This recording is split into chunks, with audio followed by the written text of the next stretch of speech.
The theme of today's event is sustainable business ideas, and we have the opportunity to hear from the experts who are present amidst us to share their experience and expertise.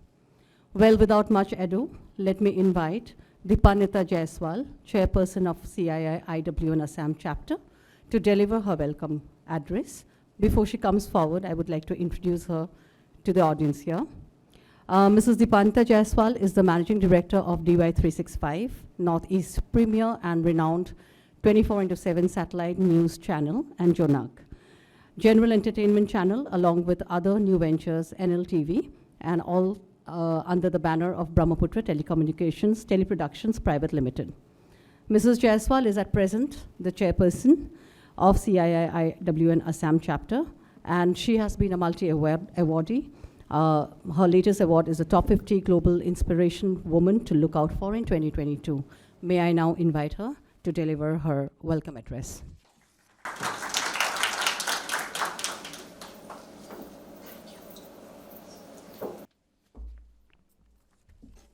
Thank you, Vasavi. Namaskar. Good evening, esteemed chief guest, Srimati Shakuntala Dule Gamlin ma'am, our expert speaker, Srimati Meeta Nangia Goswami, dear guests, and my fellow IWN members. Before we begin to hear the valuable inputs of our esteemed speakers on sustainable business ideas, I, on behalf of all our members, would like to welcome one and all to our annual day. In fact, this is the first time that we are holding our annual day of IWN, and YI has been doing that for quite a few years. So IWN has also joined in, and we are doing it for the first time, and we'll continue to do it every year. Before I start, talking about the sustainable ideas or anything, welcoming, let me give a brief introduction about CII IWN. Indian Women Network is an integral part of CII, of the woman, by the woman, and for the woman. It is a conglomerate of women from different professions whose constant effort is to create leaders, provide mentoring, and give a platform to all those who dream and work towards its realization. Whether it is health or wealth, we the ladies are very good at setting a strong foundation for our present and future generations. There are more than 25 chapters all across India, which is an excellent base for networking and learning. We, the Assam chapter, is a pioneer in organizing the first Women's Day conclave in Guwahati and also the first Women Tourism Conclave. We also held a startup workshop this March on the occasion of Women's Day, along with many other services like providing sanitary pads during floods and during COVID-19 pandemics, etc. The verticals that we are primarily focusing are entrepreneurship and mentoring, health and wellness, campus to career, learning, and also stand beside our people at the time of their needs. This is just the tip, and we plan to do many more such activities which will add value to all women across the state, professionally as well as personally. Any woman entrepreneurs and professions who wish to be a part of women empowerment can join us in this endeavor. We as a team can hold the hands of our fellow women and help them in their efforts of self-independence. The theme today is sustainable business ideas. This is indeed a very important theme, because if we don't sustain, we can't survive. As human beings, whatever we sow today, we will reap it in future. Any business project has to be planned with futuristic mindset. It has to be viable, not only now, but also for the next many generations.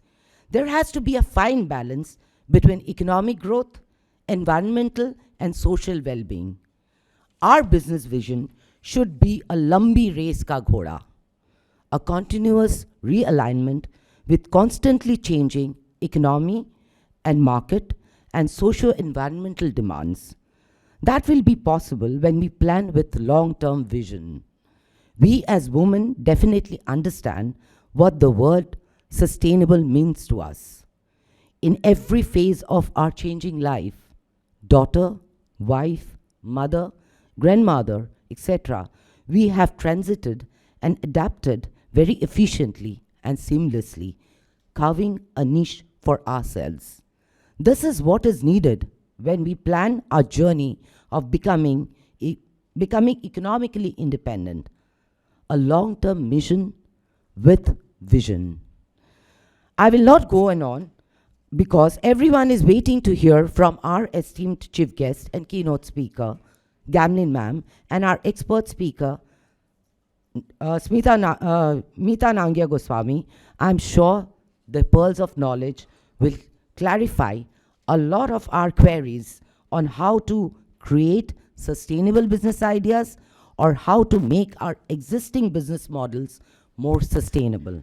I and my IWN team welcome you all once again and wish all of you the very best in life. Thank you. Jai Hind.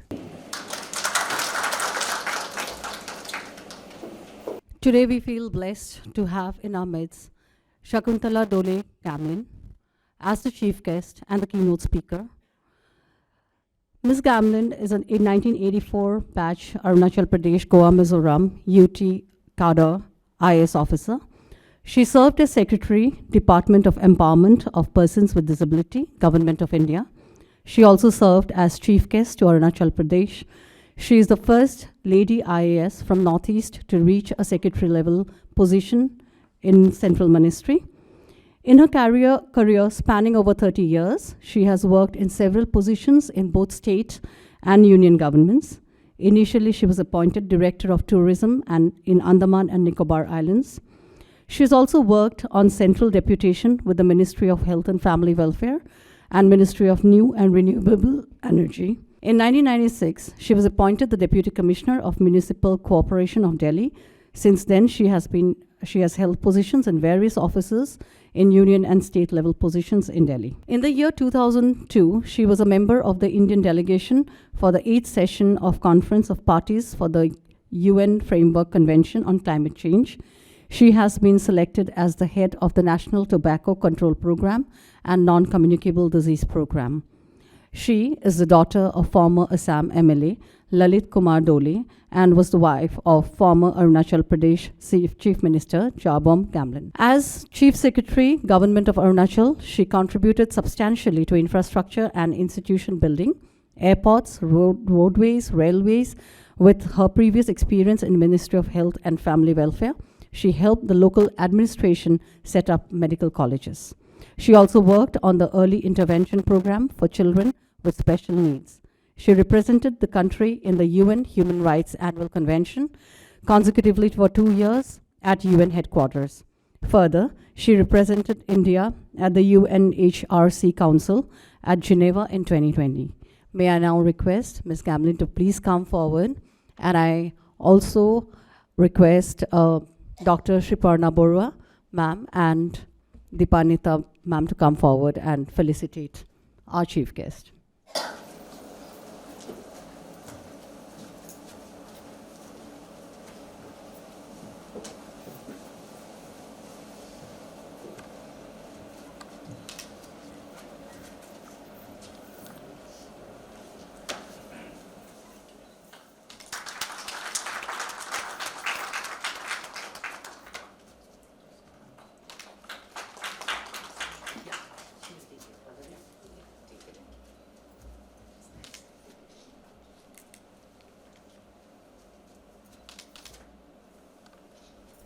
Thank you so much, and over to you, ma'am.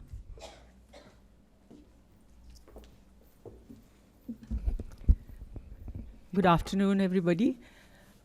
I would first like to compliment the CII IWN Indian Women Network, Assam chapter, and Dipanita Jaiswal, and Shriparna for having organized this little meeting, and all the women entrepreneurs, their lovely faces, smiling faces. And I always thought that women from the Northeast are smarter than the rest of the country. But having said that, I would like to say that while somebody just made a small submission of my career and the places where I served, I would only like to share my experience with you as an administrator, policymaker, a civil servant, and a woman from the Northeast, and also being a sort of, having seen closely the central government working and the state government working and also municipal administration. I feel that sentimentally, my thread of experience has always been that one must go back to one's roots. The only thing that I remember when I was a child, I think in the 65 Indo-Pak War, when we were in Shillong, I was born in Shillong in 61. I remember there were no trenches then, and suddenly the siren went off, and we were all asked to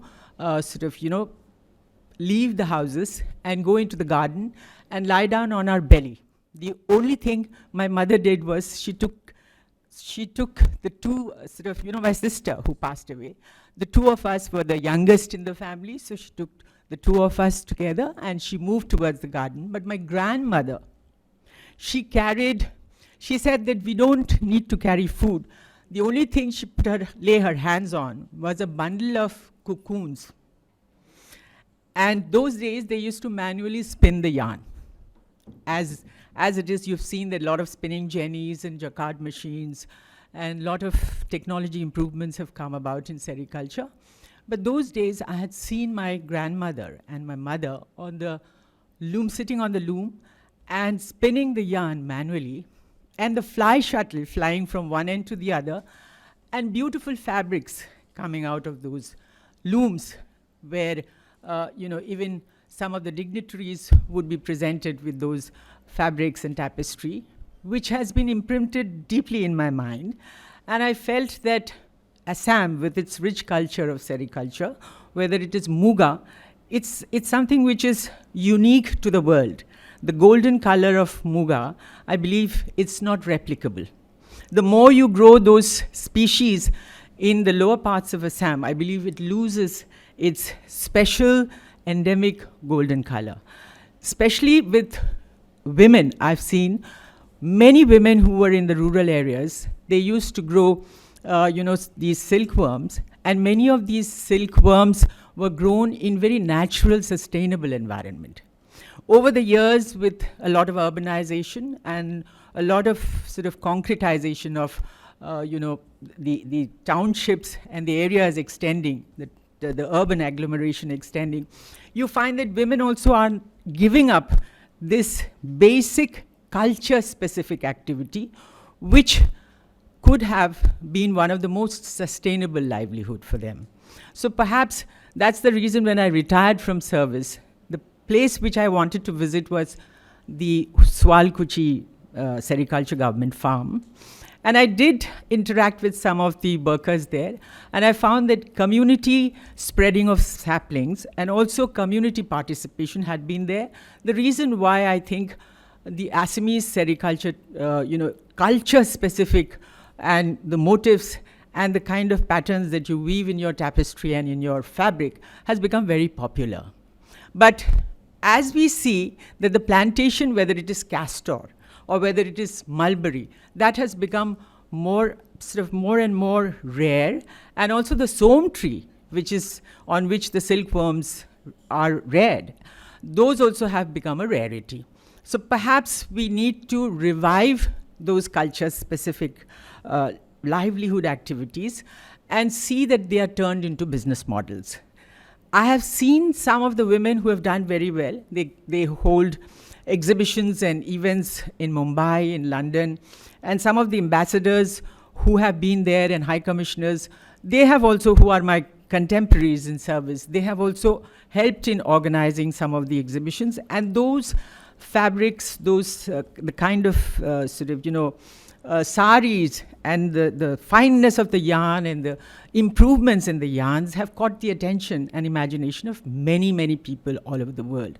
Perhaps we need to look at how to bring in technology-specific solutions. We also need to see that they are a sort of, returns in terms of cash flow, in terms of livelihood, in terms of a cluster approach, in terms of self-help groups. So capital, labor, and also land, these are the things where which are the factors of investments, factors of growth. Those need to be preserved from the point of view of culture and the culture specific and the roots of the culture in terms of their livelihood, in terms of the activity, from end to end. What are the kind of solutions that we need to think of? I think the other day, Sriparna was there when I was attending a think tank meeting in Shillong, where we had the Koreans wanting to invest in the Northeast. We also have the Japanese who want to invest in the Northeast. And I believe the Koreans have made a turnaround in Bangladesh in their silk industry. We also need to see that what are the kind of diversification of products we need to ensure that a market and a demand where the sort of customization of the products, standardization of the products, improvement in terms of the quality of the product, and how to cater to the export needs of the market. So these are the things which we need to look at in a more sort of wide and deep manner, and to ensure that the last person, that means the weaver and the silk wearer or the farmer, must be there in the entire chain of activities, whether it is a logistics supply chain activity, whether it is retailing, whether it is wholesaling, whether it is designing, whether it is bringing in fashion and technology improvements. I think these are the important aspects which we need to weave together, so that the deeper and wider we go into bringing improvements and bringing in technology, and bringing in stakeholders, bringing the stakeholders together, we will make a successful story.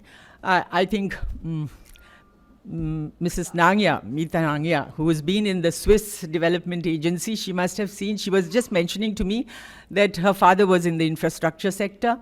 And you had also mentioned that you were in the tea garden sector. You have worked closely with the tea garden sector. I want to mention to you that the Earl Grey tea, which is a delicacy and which is one of the maybe most sort of desired tea, which is very, very popular amongst the people who are in Europe, is actually Assam tea. When it's blended with the orange fruit, it becomes Earl Grey tea. So I think you have nature, which is, your state is blessed with bountiful sort of, potential, and the kind of, activities and culture-specific livelihood,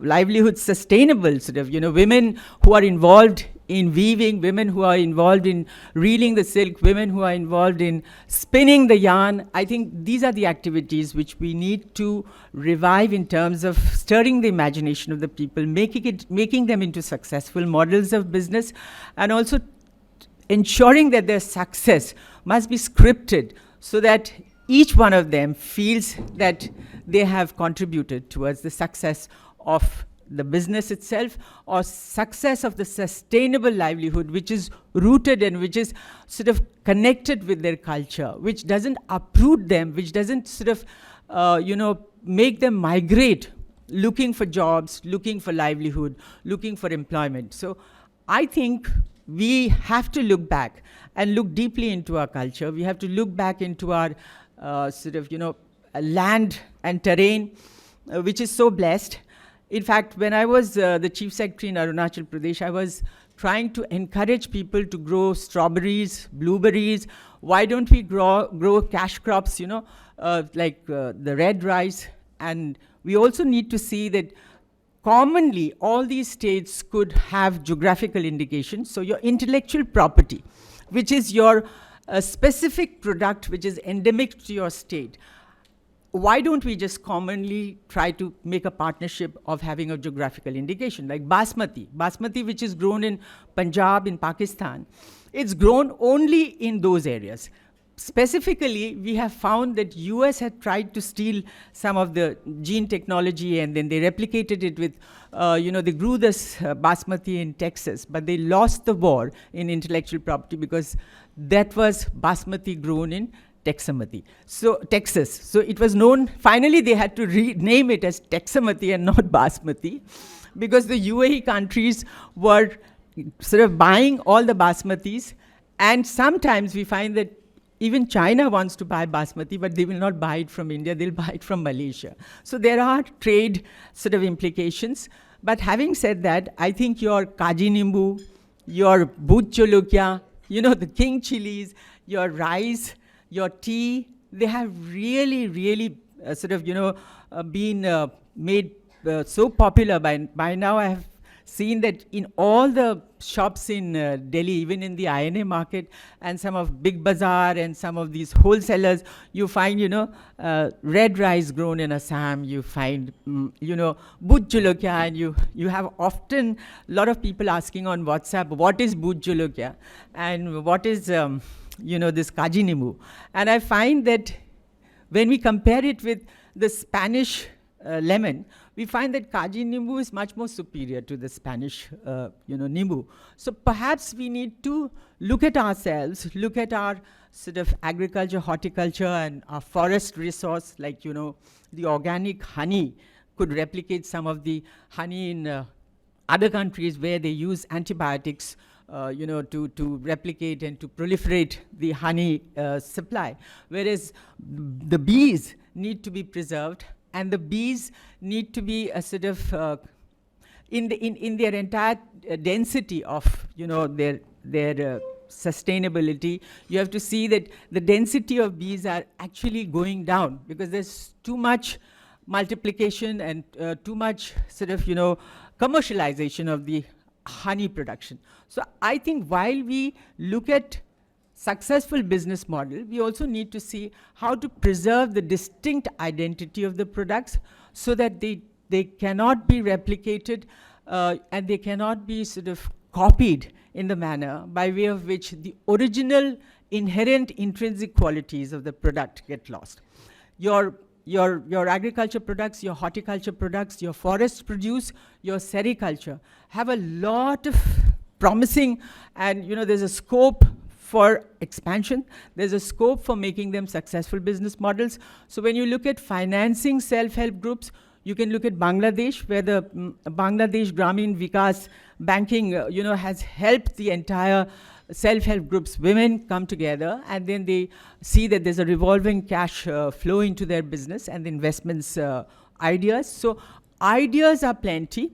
The only thing is the stakeholders and the entire the chain of activities from one end to the other end must be an end-to-end solution. And trust and confidence need to be built amongst our farmers, amongst our women. And we also need to see that they are able to negotiate, they are able to communicate with the buyers, and they are able to use technology, whether it is the smartphone or whether it is, so that they're able to market their produce from exactly where they have started their activity, or where they are rooted, or where their entire livelihood and their family and their community are sort of living. So coexistence of business, coexistence of financial institutions, so that there is scope for women to source these funding mechanisms. We need to see that people like Mrs. Mangya must bring in such models and see that they are extended, an extensive way of bringing in knowledge and information, sourcing those funds in a simplified manner where they need not go into banking organizations have been very impervious. And I think while a lot has been promised, accessing a small loan and repaying a loan has been one of the most harrowing experiences of farmers and women. So how to sort of see that we reach not only through the brick and mortar sort of banking systems, but also through smartphones, through onlines, through community network, through self-help groups. These are the things that we need to encourage. And especially CII and Women Network must work towards organizing women in the rural areas, because that is where the agricultural land is, that is where the culture-specific activities are, that is where, women and livelihood, where the entire core competency rests. So therefore, I think all of us who are here, I heard somebody talking about tourism, somebody talking about beauty parlors, somebody talking about health spas.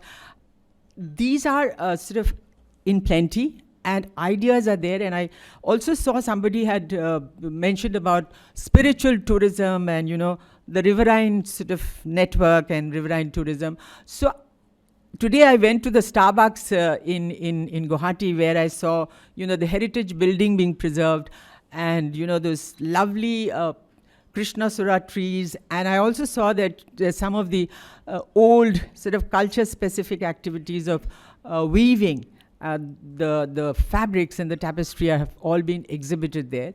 These are learning, sort of institutional, sort of culture-specific, rooted with our culture, and so sort of ingrained and intrinsic with our personalities.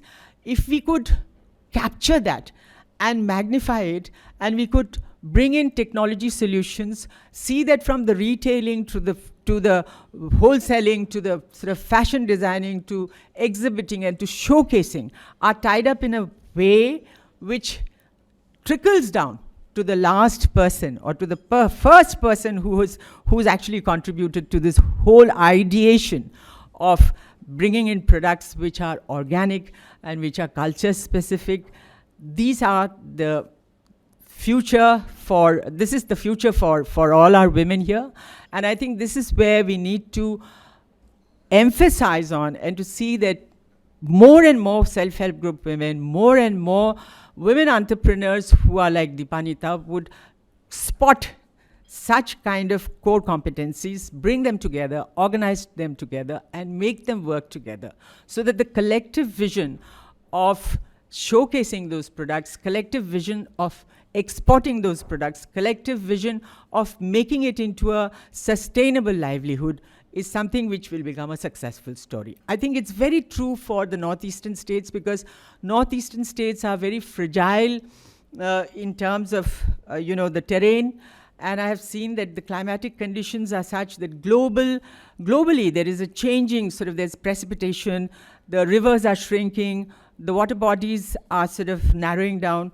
So these kind of activities will bring in a cyclical sort of, nature specific activities where you rejuvenate, you regenerate nature, and that sort of contributes to the livelihood which are culture specific, rooted with our sort of people. And the people who are looking for their identity and looking for livelihood makes the story into a meaningful, successful, and a substantial sort of contribution and growth and exposure in terms of how women can make a business sort of activity, and where women from the very rural area to the very urban area to the very highest, maybe to the Paris fashion houses, they are all sort of, linked in a manner where person who's making muga in Dhokwa Khana should be able to showcase his or her product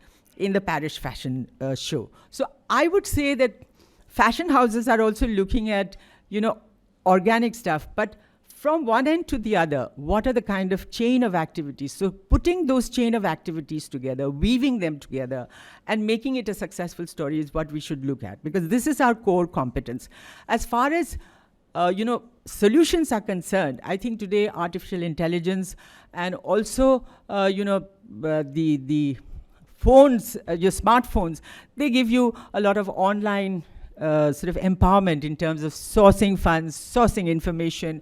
At the click of a mouse, or when you click the phone, you can sort of get all the information without much ado. So literacy levels, and I think the human resource, especially in the Northeast, I would say most of them are English speaking, and most of them would like to come forward. And women today are no more sort of bound by, the Lakshman Rekha, where women were not allowed to step out of the house, and women were not allowed to think about their independent and autonomous way of, building a sort of a standard and a life philosophy which is their own, and which is not so much guided by their brothers and their husbands and their, where the male chauvinism had always sort of, completely sort of swept away the story of a woman, where women needed to think about themselves. I think Northeastern women have always been very independent and very autonomous in their way of thinking, be that as it is a rural woman, or be that as it is a woman from a high middle class or a middle class family.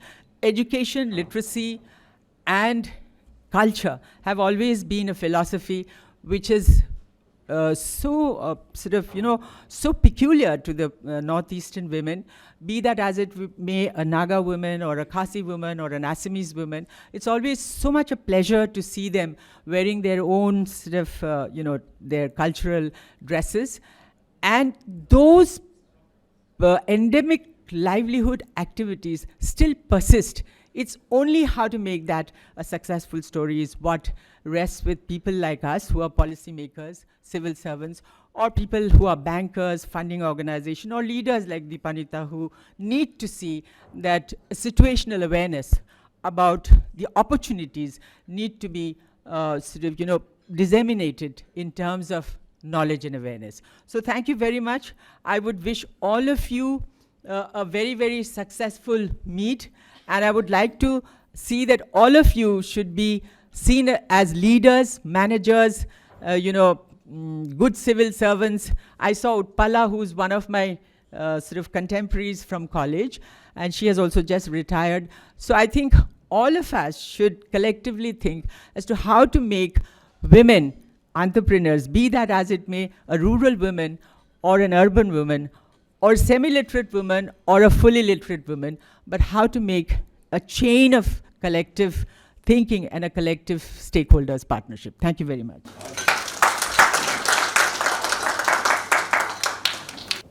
I'm Indrani. I'm also an administrator. I'm posted as Joint Secretary, Government of Assam. It was really inspiring and enriching to hear you. Ma'am, I just had a simple question, because recently I had also been to Bangladesh, and it was a 10-day tour out there. I didn't get to see much of it, but ma'am, you had spoken about the Koreans, how they had developed the silk industry in Bangladesh. Ma'am, can you please elaborate? I was just interested to know more about it. Well, I won't be able to give you the details. Can you hear me? Yeah, but somebody made an observation, because one of the members in the governing council was an IFS officer who worked as ambassador in Bangladesh, High Commissioner in Bangladesh. So she mentioned to the Korean ambassador who was there at the meeting that the Koreans have done, partnered with the Bangladesh silk and textile industry. And if you read history, jute industry and cotton industry in India had done very well. And some of the jute mills in Bengal, where you have the alluvial soil and the climatic conditions, catered to the British,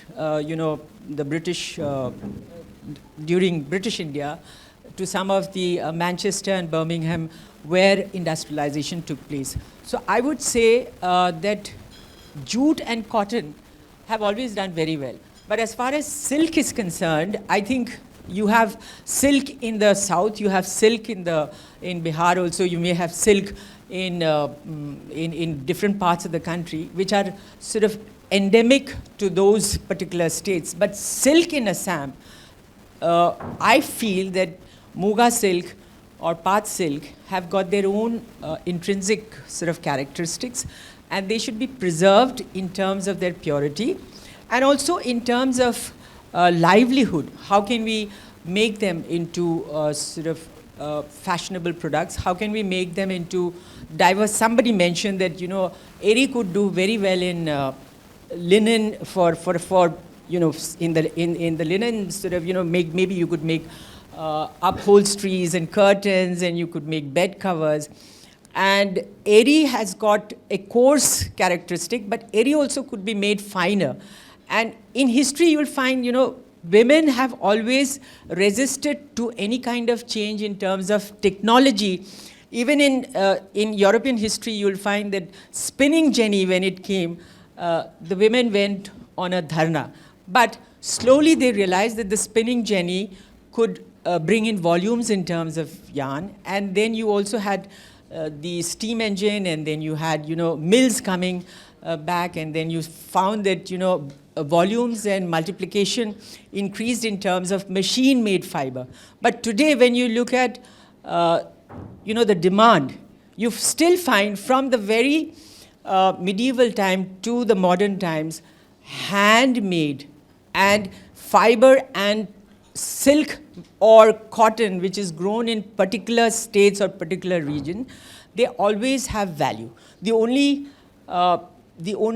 thing which we need to sort of perhaps think deeply and widely is that how can we empower the women, and how can we see that the geographical indication or the intellectual property of the community needs to be modernized, needs to be made into a successful business model without uprooting the person from the area or from the region where he or she belongs to. So I think we need to respect the culture-specific livelihood activities. We need to respect, that the farmer or the women who are rooted with their land and terrain and culture must be respected. But how to empower the farmers and the women to see that the culture-specific products needs to be modernized, diversified, and volumes need to be added, technology solutions need to be introduced, but yet the identity, the original identity of the product or the original identity of the sort of geographical indication or the intellectual property or the culture-rooted product need not get lost. Very holistically, right? When we look at artisans, when we look at grassroots, that is one level. Normally, it is disassociated. Your artisan remain at the artisan level, then there are the MSMEs who remain at the MSME, then there are startups who remain. It's a value chain, right? Entirely, and if it's a proper integration, it's not a middleman coming and playing, but it's a proper integration as to who has the expertise in what, and they specialize in that. That's when the entire, and the government mission, since you're coming from the government, that's why I thought this is very important to have a look at it very, very holistically, connect all the dots. Not only that, I think you also need to see that women today, for example, somebody told me that muga, that som tree where the silkworm is grown, it grows only in very deep forests where there's no noise pollution and where, the people leave it independently, and when birds pick on it, you have to put a net over it.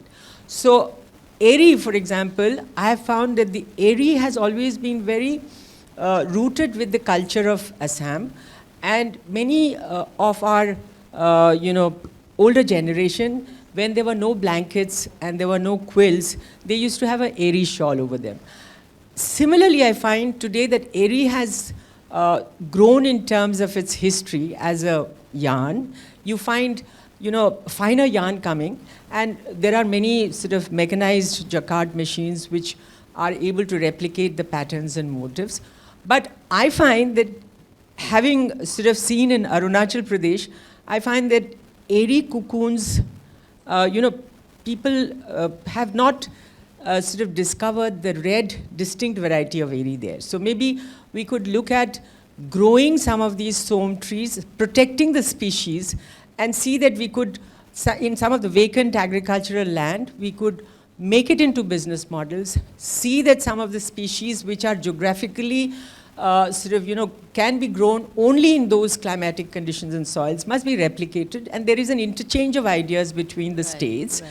And the states' weavers and, the artisans may be also sort of trained to distinctly identify that these are these are yarns which can be made into modern products, one can train them into weaving and rearing and make them into a sort of a sustainable livelihood activity for the farmers and for the growers there. So I think a wide horizontal sort of movement needs to take place where we need to replicate this and protect the species throughout the Northeast, because mulberry and castor was widely growing everywhere. And now maybe you have some of the species going extinct because castor and mulberry plantations have become rare, more urbanization and infrastructure and roads have come back. But in those habitats where the culture-specific skills are there, we need to revive those skills and we need to connect them with banking organizations and technology-specific solutions so that those become your Birminghams and Manchesters of Assam and the Northeast. So I think you need to look at how to sort of build a network. So your network of women must spread throughout the Northeast, and also see that geographically wherever there is a possibility of replicating them, those need to be replicated. In fact, after my retirement, I was thinking, why don't I grow some som trees? You know, somebody told me it takes 4 years to grow. I said, it doesn't matter, but at least the trees will remain when we when we pass out, and the children will inherit those trees. So I think we need to look at how can we replicate replicate those tree plantations, protect those species, widely sort of popularize the species in a manner where people take to them very sort of naturally, because it's so much part of their cultural and they're part of their civilization. I think the appropriate technology is the key, where you have the Institute of Design from IIT coming and working on it, you have NIFT, NID students coming and working. That's when the entire holistic integration happens. Yeah. And maybe you need to look at some of the successful stories. I had met a lady called Papuri Dwara. She was selling some of her saris in fact, I got this from her. This is an Eri sari. So I found that, she has been participating in the India International Fair and also in the trade fair. And I found that she was struggling to sell her saris, but when I did put up on my ladies' WhatsApp group, and there were a lot of questions, but perhaps we are not able to get the information and the right forum, the right sort of, exhibitions and the right sort of consumers and the clients that we need to build up. So those things need to be also, I think we need to build a situational awareness of how to package, showcase, exhibit, and how to connect them with the right clientele. That's very important.